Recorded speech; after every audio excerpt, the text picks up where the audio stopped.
New York City, not known for its ethics and good government. 25 years ago, you might remember, there was a huge scandal that had nothing to do with elections at all. But it was a watershed moment in New York City history. There was a series of high-profile corruption scandals, and really public confidence in the city government was at a historic low. And Mayor Koch at the time was trying to improve the public's confidence in their government. And so what he proposed was something that had been floating around at New York State level and in New York City for probably about 3 or 4 years before this, was a comprehensive campaign finance reform aimed at restructuring the influence of money in the electoral system.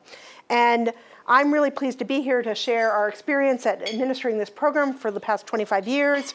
The hard work and commitment of our board and our staff and the partners in city government have shaped our program into what is one of the most robust campaign financing programs in this country at any level of government. And New York is huge. I mean, it's bigger than most states, so the model can be really applied on a state or on a city level.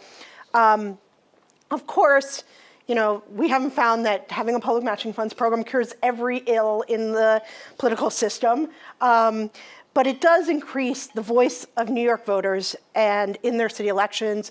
As Mike said, it brings elected officials closer to the people they represent and holds the candidates accountable for their conduct.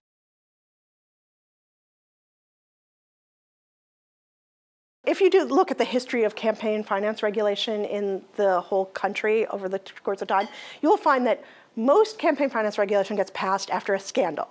And most often, after a scandal that has nothing to do with campaign financing.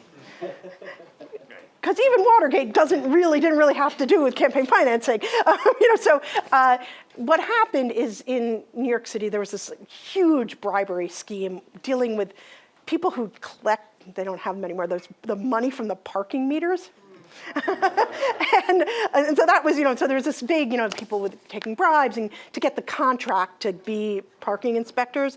And so there were all bribes given. And it really, it did involve politicians because it went as high as, the head of the Democratic Party in the Bronx, the head of the Democratic Party in Queens, who happened to be the Queensboro president at the time. And, so it was a huge scandal. And but it wasn't about campaigns. It was about good old-fashioned bribe taking. I really think it's because Koch really wanted to do something to improve the government, that this had been a proposal that had been talked about at the state.